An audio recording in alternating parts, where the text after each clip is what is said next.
Hello everyone. तो हम लोग जो है ना देख रहे थे क्लोज पैकिंग इन 3 डायमेंशन। उसके पहले जो है मैंने 1D और 2D अरेंजमेंट को डिस्कस किया था।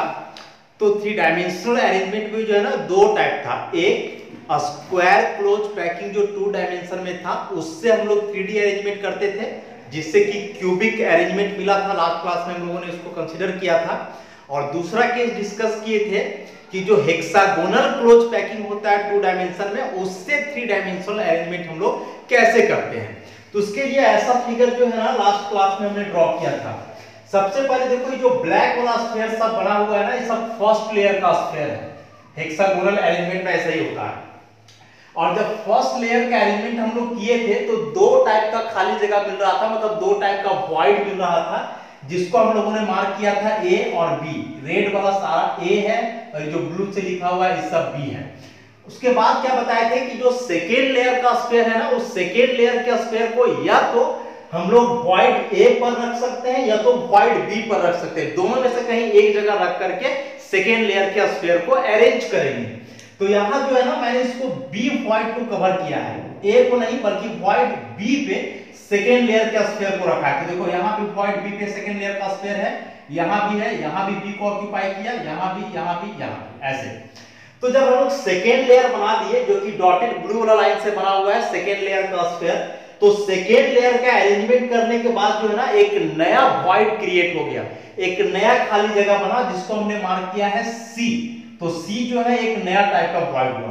तो यहाँ टोटल 3 वॉइड है, ए, बी और सी। ए और बी फर्स्ट लेयर का था, जिसमें से सेकेंड लेयर का बनाने के लिए बी को हम लोग ऑक्यूपाई किए हुए, ए को वैसा ही छोड़ दिए थे। और जब सेकेंड लेयर का स्फीयर बनाए तो एक नया वॉइड मिला सी। इसमें से अब हम लोग को दो वॉइड कंसीडर करना है, सी और ए को। क्योंकि बी तो ऑक्यूपाई हो गया ना पार्टिकल के द्वारा, बचा हुआ कौन कौन सा वॉइड है, ए और सी बचा हुआ है। तो ये जो वॉइड सी है ना, इसका अरेंजमेंट देखोगे तो कुछ इस तरह से है। देखो फर्स्ट लेयर का एक ही ब्लैक वाला स्फीयर है, इसको मैंने ड्रॉ किया है। इसके ऊपर देखोगे तो ब्लू वाला 3 स्फीयर है। तो देखो ब्लू वाला 3 स्फीयर को ड्रॉ किए हैं, मतलब ये जो व्हाइट सी है ना, और टोटल 4 स्फीयर से सराउंडेड है। और इस व्हाइट का जो अरेंजमेंट होता है टेट्राहेड्रॉन की तरह होता है, इसलिए इसको हम लोग बोलते हैं टेट्राहेड्रल व्हाइट। और उसी प्रकार से यदि हम लोग ए को देखें, जैसे ए वाला व्हाइट यहाँ है, जरा इसको देखो। इस व्हाइट ए को देखोगे ना तो देखो फर्स्ट लेयर का 3 स्फीयर है, 1 2 3, ये तीनों ब्लैक वाला, 1 2 3। और फिर इसके ऊपर सेकेंड लेयर का 3 स्फीयर है, ब्लू वाला, 1 ये 2 और एक 3। देखो यहाँ ब्लू वाला 1 2 3, मतलब जो व्हाइट ए है वह टोटल 6 स्फीयर से घिरा हुआ है। और इस व्हाइट का जो अरेंजमेंट होता है एक ऑक्टाहेड्रॉन की तरह होता है, इसलिए इस व्हाइट को हम लोग बोलते हैं ऑक्टाहेड्रल व्हाइट। कहने का मतलब कि जब हेक्सागोनल क्लोज पैकिंग का अरेंजमेंट होता है ना 2D वाला, फिर जब उससे हम लोग 3D को कन्वर्ट करते हैं, उसको जो हेक्सागोनल क्लोज पैकिंग का अरेंजमेंट है, तो ऐसा करने से हम लोग को दो टाइप का वॉइड मिलता है, टेट्राहेड्रल वॉइड और ऑक्टाहेड्रल वॉइड। तो ये जो है 2 लेयर का अरेंजमेंट है। अब यदि तीसरे लेयर की अरेंजमेंट की बात करें तो तीसरे लेयर का अरेंजमेंट किस प्रकार से होगा। तो देखो 3 टाइप का वॉइड है, ए बी और सी। उसमें से जो वॉइड बी है वो ऑलरेडी ऑक्यूपाइड हो चुका है, मतलब इसके ऊपर देखो पार्टिकल रखा हुआ है। अब और इसके ऊपर पार्टिकल हम लोग नहीं रख सकते हैं। तो अब हम लोग के पास दो वॉइड बचा, ए और सी, जहां ए है ऑक्टाहेड्रल वॉइड, सी है टेट्राहेड्रल वॉइड। तो देखो यहाँ जो वॉइड सी देख रहे हैं ना, इसके ऊपर अभी कोई पार्टिकल नहीं है। वैसे यहाँ जो वॉइड ए है इसके ऊपर भी कोई पार्टिकल नहीं है। तो इस बार हम लोग को कवर अप करना है दो वॉइड्स को, ए और सी को। मतलब जब तीसरा लेयर बनाएंगे तो तीसरे लेयर का जो स्फीयर्स होगा ना, उसको अरेंज करने का दो पॉसिबिलिटी है। पहला कि आइदर वे सारे स्फीयर्स को हम लोग वॉइड सी पर रखें, और दूसरा कि वे सारे स्फीयर्स को हम लोग वॉइड ए पर रखें। ये दो अलग अलग वॉइड की जगह स्फीयर को हम लोग अरेंज कर सकते हैं। तो देखो इसको जो है ना, पहला केस में हम लोग क्या करते हैं कि उसको जो है केस 1 में वॉइड सी को ऑक्यूपाई करते हैं, कवरिंग टेट्राहेड्रल वॉइड,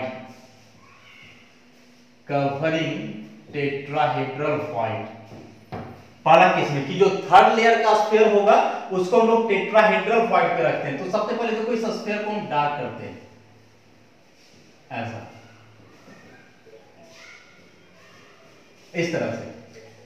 अब यहां जो है ये वो फर्स्ट लेयर का स्फीयर, इसके ऊपर ही सेकेंड लेयर का स्फीयर है जो कि 3 स्फीयर है। अब जब थर्ड लेयर का स्फीयर बनाओगे तो क्या बताया मैंने कि थर्ड लेयर का स्फीयर को हम लोग कहां रखेंगे, तो वॉइड सी पर रखेंगे। तो इस वॉइड सी पर स्फीयर को रखोगे देखो ऐसे, इस तरह से। तो जो अगला लेयर का स्फीयर रखोगे मतलब थर्ड लेयर का, वो जाहिर सी बात है कि वो स्फीयर का अरेंजमेंट किसके जैसा होगा, तो फर्स्ट लेयर के जैसा। ये वाला वॉइड सी है, तो इसी के ऊपर हम लोग को एक स्फीयर और रखना है। तो स्फीयर जस्ट ही पहले वाला लेयर के जैसा हो जाएगा ना, जो फर्स्ट लेयर का अरेंजमेंट है उसके जैसा। मतलब यदि आप थर्ड लेयर के स्फीयर को टेट्राहेड्रल फॉइड पर रखते हो, मतलब टेट्राहेड्रल फॉइड को कवर करते हो, तो उस केस में जो थर्ड लेयर का अरेंजमेंट होगा वह किस प्रकार से होगा, तो वह होगा पहले लेयर के जैसा। तो इसको हम थोड़ा साइड में बनाते हैं, देखोगे ये जो पहले लेयर का स्फीयर है, सी मार्क किए इसको हम लोग ऐसा। देखो ये स्फीयर जो है ना 6 स्फीयर को टच कर रहा है, 1 2 3 4 5 और 6, तो 6 स्फीयर को ड्रॉ करो। एक sphere, 2 sphere, 3 sphere, 4 sphere, 5 sphere और 6 स्फीयर। ये जो है हम लोग का हुआ, मान लो इसको लेयर ए मान लो, ए लेयर ऐसा। फिर इसके बाद जो हम लोग लेयर रखे हैं, ये जो ब्लू वाला है, इसका अरेंजमेंट किस प्रकार से, सो देखो इसका अरेंजमेंट जो है कुछ इस प्रकार से आ गया। देखो ऐसा अरेंजमेंट है, ये हो गया बी लेयर ऐसा। अब फिर से जब इसका अगला लेयर हम लोग बनाएंगे तो क्या बताया मैंने कि अगला लेयर में जो है स्फीयर को जस्ट इसी के ऊपर रखना है ऐसा। तो जो नेक्स्ट लेयर बनेगा, यदि इसको बीच वाला लेयर हम लोग माने, ये बीच वाला लेयर मान लो, ठीक है। और ये जो है इसको हम लोग इसके ऊपर रखे हैं, मतलब ये जो ब्लू वाला लाइन है, ब्लू वाला स्फीयर, इस ब्लू वाले स्फीयर को जो है खैर यहां नीचे बनाया तो इसको मान लो कि इसके नीचे है। अब जो तीसरा लेयर बनाओगे इसके ऊपर से बनाना है, एक बार फिर से समझोगे। ब्लैक वाला लेयर को बीच वाला मानो, इसके बाद ई जो अभी हम बनाए ब्लू वाला जो बना हुआ है, तो ब्लू वाला स्फीयर को यहां नीचे बनाया, मतलब वो वाला लेयर ऐसे है। अब अगला लेयर जो बनाओगे ये इस तरह से बनेगा ऐसा। तो जो अगला लेयर का अरेंजमेंट होगा ना जस्ट इसी के जैसा होगा, मतलब उसका अरेंजमेंट भी कुछ ऐसा ही हो जाएगा। 3D अरेंजमेंट है, कंसेप्चुअल है, थोड़ा सोचना पड़ेगा, फिगर में उसको दिखाना पॉसिबल नहीं है। इस चीज को यहां दिखाना चाहे तो बहुत सारा स्फीयर बनाने के बाद थोड़ा कंफ्यूजन हो जाएगा, तो पता नहीं चलेगा। तो यहां से जानो ई है ए लेयर, ई है बी लेयर, तो इस लेयर का अरेंजमेंट इसी के जैसा है, तो इसको भी हम लोग बोलेंगे बी लेयर ऐसा। फिर इसके बाद बनाओगे तो ए के जैसा बनेगा, फिर बी के जैसा बनेगा, इस तरह से इसका अरेंजमेंट जो है बनते जाएगा। और इस सारे स्फीयर्स जो है ना एक दूसरे को टच करेंगे। तो अब जरा देखोगे कि ई वाला जो स्फीयर है जिसको हम यहां डार्क किए हैं, ई अपने लेयर में कितना को टच किया, 1 2 3 4 5 6 को टच किया। उसके बाद यही स्फीयर ई तीनों को भी टच करेगा, क्योंकि तीनों स्फीयर जस्ट इसके नीचे है और ई तीनों स्फीयर जस्ट इसके ऊपर है। तो 6, इसको मान लो 7 8 9, और फिर यहां से 10 11 और 12, मतलब ई जो स्फीयर जिसको डार्क किए हैं अपने लेयर में 6 को टच किया, इसके नीचे लेयर में 3 पार्टिकल है 3 को टच किया, फिर उसके ऊपर वाला लेयर में 3 पार्टिकल है तो वहां भी 3 को टच किया। मतलब ये जो स्फीयर है टोटल 12 स्फीयर को टच करेगा। इसलिए इस स्फीयर का जो कोऑर्डिनेशन नंबर है वो कितना के बराबर होगा, 12 के बराबर होगा। और जो इस टाइप का अरेंजमेंट होता है ना ए बी टाइप का अरेंजमेंट, मैंने क्या बताया, इसके बाद जो लेयर बनेगा फिर ये होगा, तो ए बी ऐसा ही बनते जाएगा। इस ए बी टाइप के अरेंजमेंट को हम लोग बोलते हैं hexagonal close packing in 3 dimension. Hexagonal close packing 2 dimension में भी होता है, लेकिन यहाँ जो हेक्सागोनल क्लोज पैकिंग हुआ वह 3 डायमेंशन का है। तो जब हेक्सागोनल क्लोज पैकिंग 3 डायमेंशन में होगा तो उस समय कोऑर्डिनेशन नंबर कितना होता है, 12। और कैसे 12 हुआ उसी को जो है हम लोग यहाँ कंसीडर किए। तो याद रखोगे कि जब यहाँ हम लोग दो लेयर बनाए थे तो उस केस में दो वॉइड मिला था, टेट्राहेड्रल और ऑक्टाहेड्रल। तो तीसरे लेयर को रखने का दो पॉसिबिलिटी था कि आइदर उसको टेट्राहेड्रल वॉइड सी के ऊपर रखें इस तरह से, या फिर उसको ऑक्टाहेड्रल वॉइड ए के ऊपर रखें। तो पहला केस में हम लोग क्या किए हैं कि टेट्राहेड्रल वॉइड को कवर अप किए हैं। तो ऐसा करने से इस टाइप का एलिमेंट मिला, AB टाइप का एलिमेंट, और इसी टाइप के एलिमेंट को बोलते हैं hexagonal close packing in 3 dimension. और इस केस में जो कोऑर्डिनेशन नंबर होता है स्फीयर का वह कितना के बराबर होता है, 12 के बराबर होता है। एनसीईआरटी बुक्स वगैरह में सारा चीज दिया हुआ है, तो यहां से यदि कंफ्यूजन है तो फिगर को वहां से आप कंसीडर कर सकते हो। अब इसका दूसरा केस, जैसे यहां हम लोग टेट्राहेड्रल वॉइड कवर अप किए थे, अब हम लोग ऑक्टाहेड्रल वॉइड को कवर करेंगे। केस 2, कवरिंग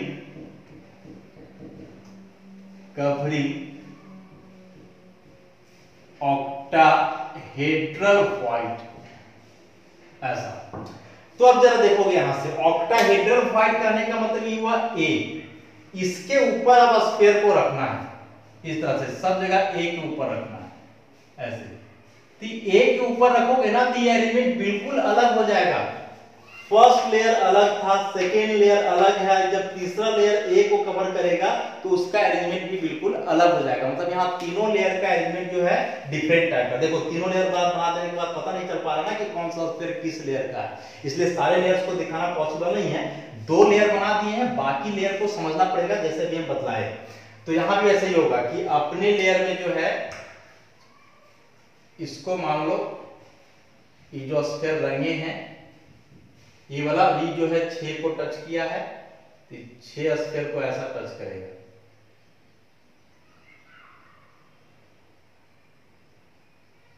एक स्फीयर इधर, ये अपना इसका लेयर हुआ। उसके बाद इसके ऊपर फिर जो ब्लू वाला बना हुआ है, या उसको नीचे दिखाए थे तो यहां भी नीचे ही दिखाओ, ऐसा था एलिमेंट उसका, ऐसा। तो इसको जो है, हाँ, तो एक ई लेयर बना है, एक ई वाला लेयर बना है। तीसरा लेयर हम क्या बोले कि तीसरा लेयर का जो स्फीयर है, यहां देखो रेड वाला, उसको ए के ऊपर रखें। तो इस लेयर का एलिमेंट जो है ना ये दोनों से डिफरेंट होगा, और डिफरेंट मतलब कुछ इस टाइप का हो जाता है। देखो ऐसा एलिमेंट उसका आता है, इस तरह का एलिमेंट आएगा ऐसा। देखो तीनों का अलग अलग एलिमेंट है। ई तो अपने लेयर में टोटल 6 स्फीयर को घेर रहा है, 1 2 3 4 5 6। फिर उसके नीचे वाला लेयर में 3 है, तो 6 के बाद 7 8 9।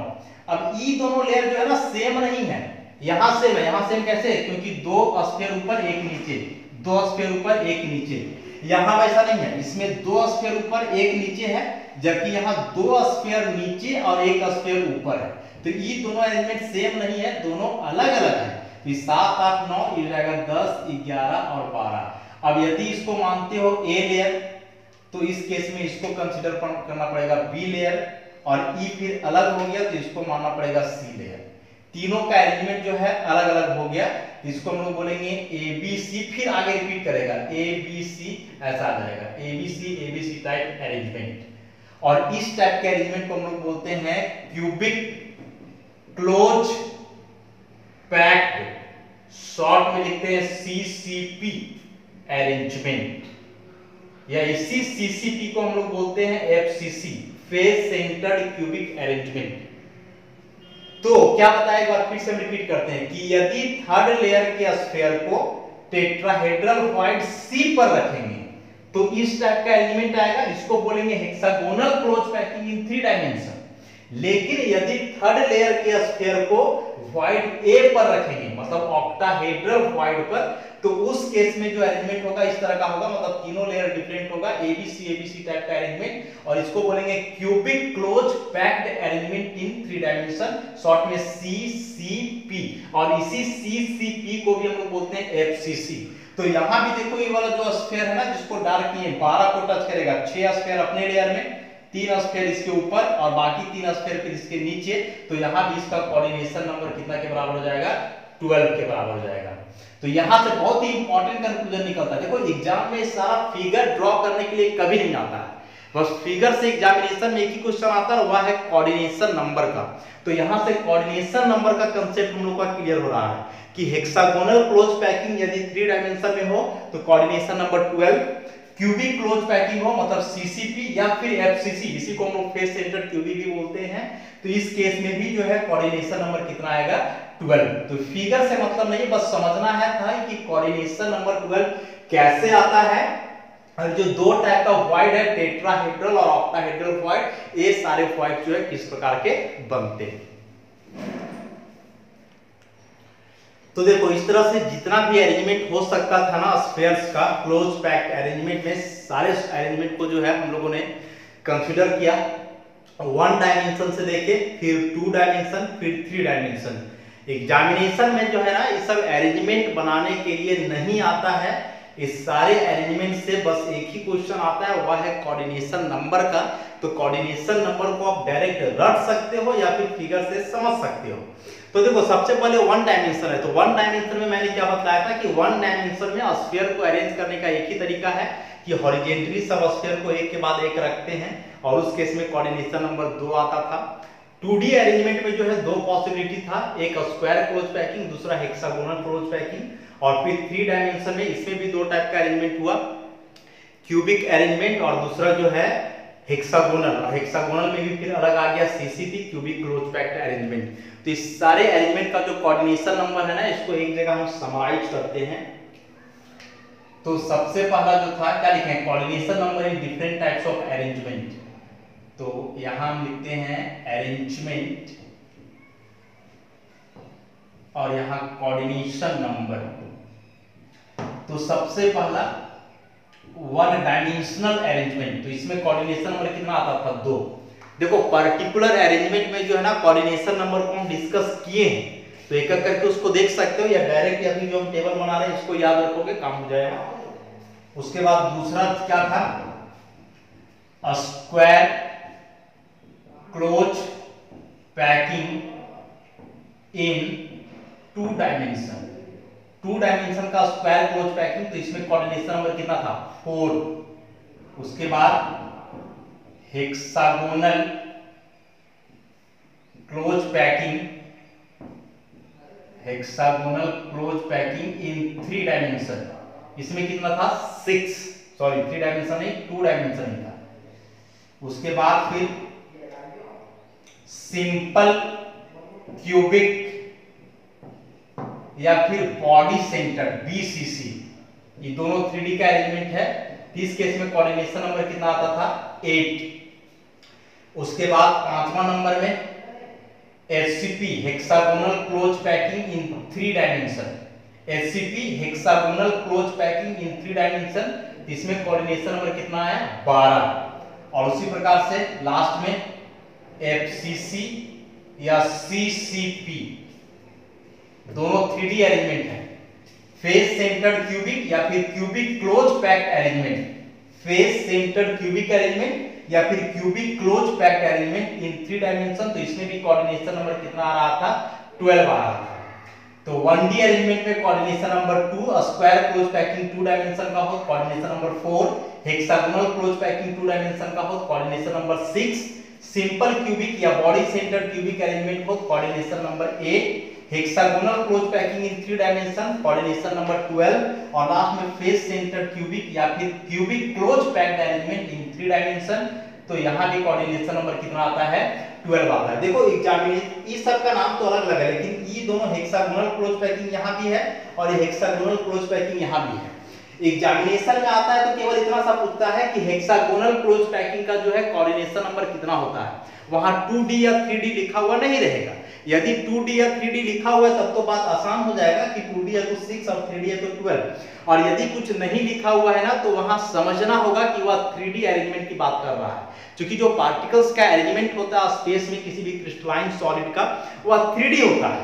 तो यदि नहीं भी लिखा हुआ है ना कि 2D या 3D है तो उसके इसमें 3D ही समझना है। मतलब यदि एग्जामिनेशन में आया कि हेक्सागोनल क्लोज पैकिंग का कोऑर्डिनेशन नंबर कितना होता है, तो 6 लिखने के बजाय हम लोग कितना लिखेंगे 12, मतलब 3D अरेंजमेंट को जो है कंसीडर करेंगे। तो बहुत इंपॉर्टेंट है बोर्ड का एग्जाम हो या फिर कोई कॉम्पिटिटिव एग्जाम, कोऑर्डिनेशन नंबर से एक क्वेश्चन आता ही है और जनरली यही दोनों क्वेश्चन आता है, या तो हेक्सागोनल क्लोज पैकिंग का आता है या फिर क्यूबिक क्लोज पैक्ड अरेंजमेंट का आता है, लेकिन यह क्वेश्चन आना ही है, फिक्स्ड है। तो इस कोऑर्डिनेशन नंबर के कांसेप्ट को आप लोग जो है ध्यान से समझो। इससे आगे फिर हम लोग जो है प्रोसीड करेंगे नेक्स्ट लेक्चर में। धन्यवाद।